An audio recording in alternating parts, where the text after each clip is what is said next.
Audio Jungle।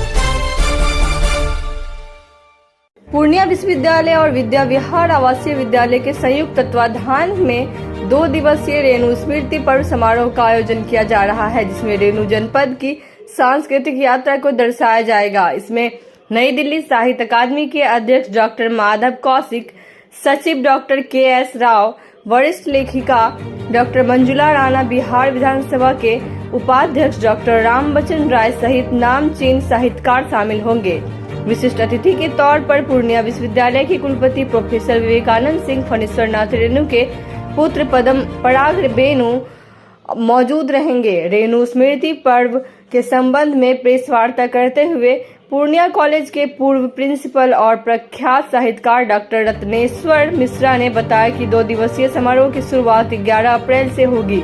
सुबह 10 बजे विद्या विहार आवासीय परिसर के रविवंश नारायण स्मृति सभागार में इस कार्यक्रम का उद्घाटन होगा। इसमें साहित्यिक परिचर्चा होगी, जिसमें साहित्यकार अपने विचार व्यक्त करेंगे। इसके अलावा काव्य पाठ, नाटक सम्मान समारोह और फिल्म का प्रदर्शन होगा। उन्होंने कहा कि बाहर से आने वाले साहित्यकारों को रेणु ग्राम औराही हिंगना का दर्शन कराया जाएगा। रत्नेश्वर मिश्र ने कहा कि फणीश्वर नाथ रेणु ने अपनी कृति मैलांचल में ग्रामीण परिवेश, रहन सहन, खान पान सहित पूरे सामाजिक जीवन का चित्रण किया है। उन्होंने कहा कि रेणु जी ने अपने लेखनी से पूर्णिया को विशिष्ट पहचान दिलाई। मैलांचल, पत्रिका कथा, दोनों बहुत बड़ी किताबें हैं, छोटी छोटी अनेक किताबें हैं, दर्जन। ऐसे रेणु स्वतंत्रता सेनानी भी है। कोई एक देश का स्वतंत्रता सेनानी हो, ये बड़ी बात है। वो 2 देश के स्वतंत्रता भारतवर्ष के थे, जेल गए। 1942 के आंदोलन में पूर्णिया जेल में रहे, भागलपुर जेल में रहे, और उनके साथ इसी पूर्णिया की भूमिका एक बहुत बड़ा साहित्यकार भी भागलपुर जेल में बंद था, सतीनाथ ठाकुर, जिनकी 2 किताबें मैं याद कर पा रहा हूँ, जागरी और ढोड़ाई चरितमानस। ढोड़ाई चरितमानस को पढ़िए, आप वही बात देख पाएंगे दूसरे रूप कि कैसे यहाँ दबे कुचले लोग, शोषित लोग थे और शोषण करने वाले भी थे। उसी की बात जब हटती थी तो जो जमीन निकलती थी, उस जमीन पर कुछ ऐसे ऐसे पेड़ निकल आते थे जिसको सामान्य ताकत वाले नहीं काट सकते थे। और पूरे बच्चे नहीं, जैसा तो है मेरे पास बच्चे देखूंगा पर इतना करूंगा। साहित्य अकादमी के जो सबसे बड़े अध्यक्ष हैं माधव कौशिक, साहित्य अकादमी के सचिव हैं श्री के.एस. राव, ये दोनों आ रहे हैं।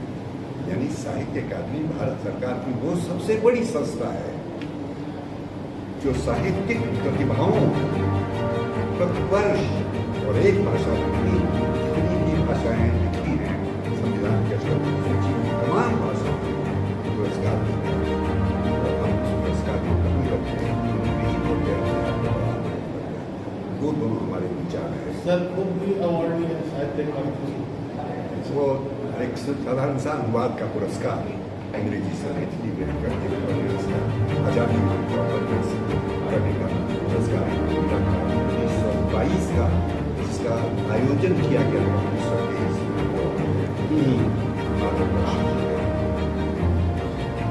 फिर गगन गिल, मंजुला राणा, सोमा बंदोपाध्याय, चित्ररंजन मिश्र, ये सब के सब अपने आप में प्रख्यात साहित्यकार हैं।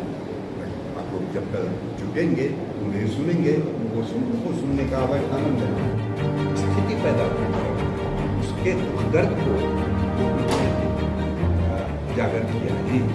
तो उस दर्द के बीच हास्य भी है, आनंद भी है, गान भी है, प्रसन्नता भी है, बच्चा जन्मता भी है, बढ़ता भी है, लोग आनंद ले रहे हैं। इस सब का जो चित्रण किया है रेणु, वो लक्षण है। इसलिए हमें रेणु के प्रति होना चाहिए। रेणु जितना याद करें उतना एक और बात रेणु के बारे में मैं जब स्वयं पढ़ता था यूनिवर्सिटी में, ये साथ प्रतिकर्षण की बात होगी, मैंने मैथिली मुकाई आई थी, पर डूब के जो निकला तो नई मछली मेरे साथ है। बाहर आके देखा तो नए धान का चूड़ा भून रहा था। भुना हुआ चूड़ा, तली हुई मछली, क्या जाने इसका स्वाद, ये तो डिब्बा में निकाल दिया। इस तरह के रिपोर्टाज ये रेणु नहीं लिख सकते। तो जितना भी उनके बारे में कहा जाए कम है। मैं इतना ही कहूँगा कि पूर्णिया भाग्यशाली है, उसे रेणु जैसा पुत्र मिला। पूर्णिया भाग्यशाली है कि वो रेणु को स्मरण करने के लिए एकत्र होने की सोच रहा है। ये बार बार सोचे, जितना सोचेगा डॉक्टर राम बच्चन राय जी की ही है। उन्होंने कहा कि रेणु के क्षेत्र में ही जो है सो एक कार्यक्रम होना चाहिए जो रेणु को सही सम्मान होगा। तो विद्या विहार विद्यालय ने जो है सो स्वीकृति दी। हम लोगों ने कहा कि हमारे यहाँ किया जाए।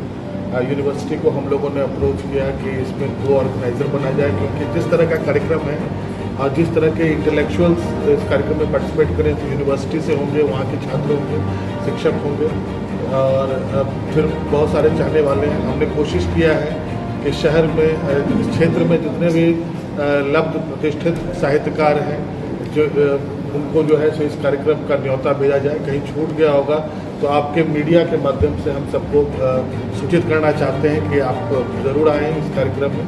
ओपन कार्यक्रम है, रेणु के चाहने वाले सारे लोग पार्टिसिपेट करें। सुबह से शाम तो विमर्श वगैरह काव्य पाठ है। कला भवन के नाट्य विभाग के द्वारा जो है सो पंचलैट नाटक का मंचन भी होना है उस दिन। कुछ सिनेमा, अगर समय मिलेगा तो हम लोग सिनेमा का मंचन भी करेंगे। और अगले दिन जो है सो सुबह सब जितने बाहर से अतिथि आ रहे हैं, सब बड़े बड़े नाम हैं अपने क्षेत्र के, तो वो लोग देखना चाहते हैं कि रेणु जिस अंचल की चर्चा की है अपने उपन्यास में वो दिखता कैसा है वो क्षेत्र।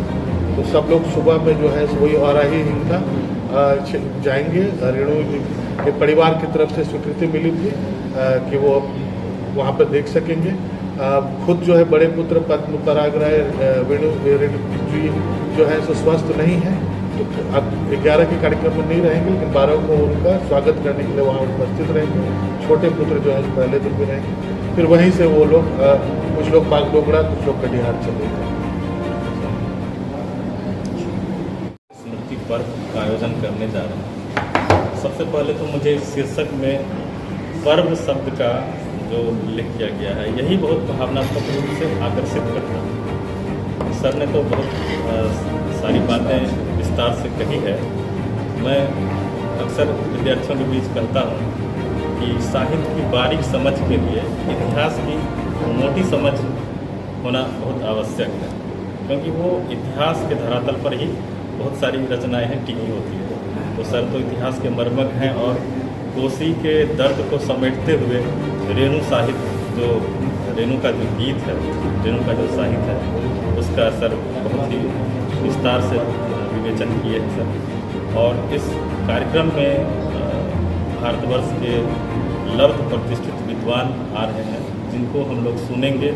विश्वविद्यालय के तमाम शिक्षक को हम लोगों ने सूचित किया है कि वो आएंगे और उसको सुनेंगे, उनको समृद्ध होंगे और रेणु के प्रति जो ऋण है उसको एक सार्थक प्रयास के रूप में अदा करने की कोशिश करेंगे। तो कुछ इसी भाव को, ऐसी ही भावना को लेकर के हम लोग बहुत उत्साहित हैं कि इस स्मृति पर्व 2025 इस आयोजन का हिस्सा बनने जा रहे हैं। और हम लोग इस कार्यक्रम में तमाम विद्वानों को सुनने के लिए, उनको गुनने के लिए उत्साहित हैं और समृद्ध होने के लिए आतुर हैं। मैं इतना ही कहना चाहता हूँ। और बाकी 11 और 12 तारीख को जो कार्यक्रम का विवरण है वो सब